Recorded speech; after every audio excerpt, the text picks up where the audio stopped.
अस्सलाम वालेकुम everyone, this doctor Sahir Chawla right at your service. और मैं आपको बता रही हूँ कि एक चीज है जिस पे काबू करके आप 100 बीमारियों पे काबू कर सकते हैं अगर उसके लेवल आप अपनी बॉडी में नीचे रखें या काबू में रखें और आप उसको एलिवेट ना होने दें। वो जो चीज है उसके मैं आपको 5 से 6 तरीके बताऊंगी। उस हार्मोन का नाम है इंसुलिन, जो कि हमारी बॉडी में सबसे डोमिनेटिंग हार्मोन है। मैं अक्सर अपनी वीडियोस में कहती हूँ इंसुलिन और थायराइड बहुत डोमिनेटिंग हार्मोन है और ये पूरी बॉडी के जो फंक्शंस है उसको आपके पास अफेक्ट कर देते हैं।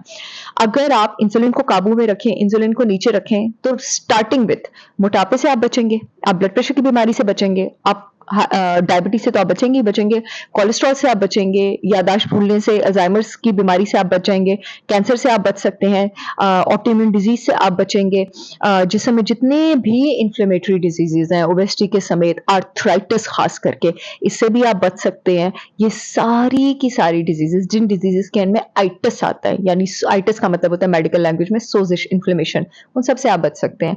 अब इंसुलिन को नीचे रख लिया तो इसका मतलब है कि ऑलमोस्ट हर प्रॉब्लम, इंसुलिन को आप नीचे कैसे रख सकते हैं नॉर्मल लाइफस्टाइल चेंजेस से। नंबर 1 जिस पे मैं बात करना चाहती हूँ, रात को जल्दी सोएं और सुबह जल्दी उठें। सिर्फ 8 घंटे सोना जरूरी नहीं होता, वो 8 घंटे कौन से 8 घंटे थे ये बहुत जरूरी होता है।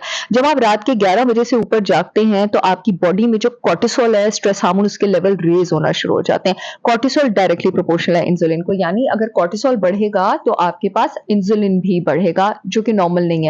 रात को अल्लाह ताला चाहता है कि आपके melatonin levels, relaxing hormone level ऊपर जाए और कॉर्टिसोल नीचे जाए। कॉर्टिसोल को सुबह पीक पे होना चाहिए, जो आपके परफॉर्मिंग आवर्स होते हैं 8 बजे, तभी जब आप सुबह 8 बजे कॉर्टिसोल लेवल चेक कराएं तो वो हाई आते हैं। तो अगर आप अल्लाह ताला के क्लॉक की बेहुरमती करने की कोशिश करेंगे, अल्लाह ताला के बनाए क्लॉक की, जो आपकी बॉडी के अंदर जिसको बायोलॉजिकल क्लॉक कहा जाता है, तो क्या होगा, आपकी बॉडी बगावत करेगी, वो रात को कॉर्टिसोल ऊपर लेके जाएगी, इंसुलिन ऊपर लेके जाएगी। जवानी में 20s 30s में, अब तो लोग 30s में भी बीमार कुकर बन गए हैं, 20s में ये आपको चीज इतनी फील नहीं होगी, टीन्स में, क्योंकि जवानी में तो इंसान को जवानी चला रही होती है, वो तो उसको बुढ़ापे में पता लगता है कि जवानी में उसके असूल क्या थे तो अब उसके साथ क्या हो गई है। तो जी अब ये 10 15 20 साल जब ये आदत क्रॉनिक रहेगी और बढ़ जाएगी, इंसुलिन रेज होगा, अब आप उन लोगों में शुमार हो जाएंगे जो लेट 30s और अर्ली 40s में ओबेसिटी, डायबिटीज, इन्फ्लेमेशन, आर्थराइटिस, इन सब चीजों का शिकार होना शुरू हो जाते हैं।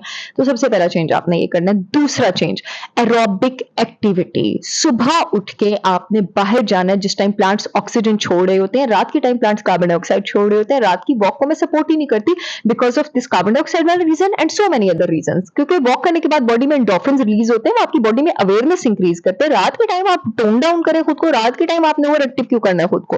अच्छा खैर, तो सुबह के टाइम प्लांट्स ऑक्सीजन छोड़ देते हैं, जब आप बाहर वॉक करते हैं तो वो आपके क्योंकि सुबह के टाइम अल्लाह ताला की तरफ से कॉर्टिसोल लेवल्स पीक पर होते हैं, तो जब आप एरोबिक एक्टिविटी करते हैं वो इंसुलिन और कॉर्टिसोल को टोन डाउन करने में, उसको बैलेंस करने में बहुत ज्यादा हेल्प करते हैं, और ये चीज इनडायरेक्टली आपके ब्लड शुगर्स को भी स्टेबलाइज करती है। तीसरी चीज, हर वक्त चरना छोड़ दें, जिसको आप मॉडर्न लैंग्वेज में और इंग्लिश में स्नैकिंग कहते हैं। स्नैकिंग करने की इतनी जरूरत नहीं है, बस खा लिया, खत्म हो गई बात। उसके बाद अपनी अगली मील ले लें, और रात को बहुत जल्दी ले लें अपनी अगली मील, शाम को 4 5 मैक्सिमम 6 बजे ले लें आप अपनी मील। जितनी बार आप स्नैक करेंगे उतनी बार आप अपनी बॉडी में इंसुलिन स्पाइक बढ़ाएंगे। तो दिन में 5 से 6 मील्स, खुदा के वास्ते इवन के 4 मील्स भी लेना प्लीज छोड़ दीजिए।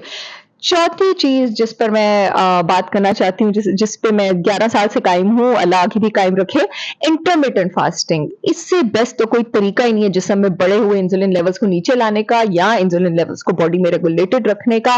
कम से कम 16 घंटे की इंटरमिटेंट फास्टिंग डेली तौर पे करें, और वो आपने इस तरह नहीं करनी कि रात के 12 बजे आप खाना खा रहे हैं और अगले दिन आप शाम को 5 बजे खा रहे हैं और कह रहे हैं इंटरमिटेंट फास्टिंग पे हो। इंटरमिटेंट फास्टिंग तो ये है कि आप शाम को 5 बजे डिनर करें और अगले दिन सुबह 11 और 12 बजे के बीच में आप जाके खाएं। ये बात हुई इंटरमिटेंट फास्टिंग की, जिसमें आप उठे भी सुबह 4 5 6 बजे से हो और आपने 1 घंटा बाहर वॉक भी की हो। इस इंटरमिटेंट फास्टिंग से जो है आप अपने इंसुलिन लेवल्स को नीचे ला सकते हैं, उसको आप कंट्रोल कर सकते हैं। And last but not the least, refined carbs, जरूरत से ज्यादा grains, junk food, bakery, pasta, cookies, मीठा, इसको महीने में 1-2 बार से ज्यादा ना लें। ये सब आपके इंसुलिन स्पाइक करती है, और इन सब बीमारियों की तरफ जाने की अगर कोई टॉप रीजन है मॉडर्न वर्ल्ड में, अगर आप स्टैट्स निकालें पिछले 20 साल का, और जिस तरह मेटाबॉलिक सिंड्रोम जिसमें सारी बीमारियां आती है ऐसे ऊपर गया, वो जंक फूड इंडस्ट्री का प्रिवेल होना है।